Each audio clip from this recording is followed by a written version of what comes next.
سر جو ہمیں سورہ احزاب سے ہی متعلق دوسرا سوال ہے کہ اہل بیت کا جہاں تک ذکر ہوتا ہے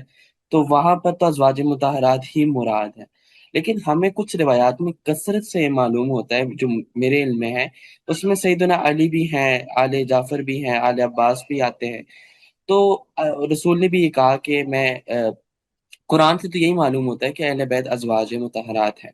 لیکن یہ بھی تو ہو سکتا ہے کہ رسول نے ان کو بھی شامل کیے ہوں، اور جو رسول نے جو حکم دیا کہ میں تمہارے بعد قرآن اور اہل بیت چھوڑ کر جا رہا ہوں، تو وہاں پر اہل بیت میں صرف اور صرف ازواج شامل ہیں، یا جو رسول نے جو روایات میں ہم آل جعفر بھی ہیں، آل علی بھی ہیں، وہ بھی شامل ہے؟ تو یہ آپ سے سمجھتے ہیں۔ جی، بہرحال اس سوال پہ یہاں یا اور کچھ کسی موقع پر بات ہوئی ہے۔ مجھے تو یہی بات درست لگتی ہے کہ اہل بیت اپنے لغوی مفہوم کے لحاظ سے اور استعمال کے لحاظ سے ایک وسیع تعبیر ہے، یعنی ازواج تو اس میں آتی ہی آتی ہیں، ازواج کو نکال کر تو اہل بیت کا کوئی مفہوم نہیں بنتا،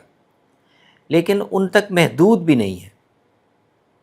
ایسا نہیں ہے کہ انسان کے جو باقی اعزاء ہیں، اقربا ہیں، خاندان کے لوگ ہیں، ان پر اس تعبیر کے اطلاق میں لغوی طور پر کوئی معنی ہو۔ اب یہ دیکھنا چاہیے کہ کس جگہ اور کس سیاق میں اللہ تعالیٰ نے وہ کن کے لیے استعمال کی ہے، اس میں آپ گفتگو کر سکتے ہیں۔ تو قرآن مجید میں تو بہت واضح ہے کہ وہ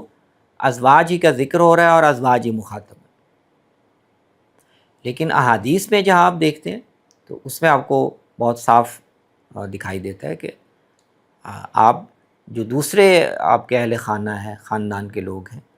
آپ ان کے لیے اہل البیت کی تعبیر استعمال کر رہے ہیں۔ تو اس میں سیدنا علی ہیں، آپ کے نواسے ہیں، دوسرے خاندان کے لوگ ہیں۔ صحابہ کے آثار میں آپ دیکھیں تو یہ اور وسیع ہو جاتی ہے، یعنی بنو ہاشم کے لوگوں کے لیے بھی اہل البیت کی تعبیر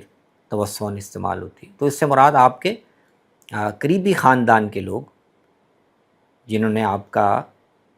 اسلام میں، اسلام یعنی نبوت کے بعد بھی اور پھر اسلام میں بھی خاص طور پہ آپ کا ساتھ بھی دیا،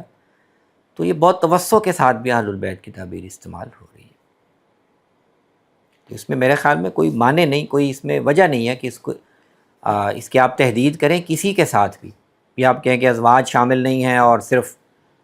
آپ کی اولاد شامل ہے، یا یہ کہیں کہ نہیں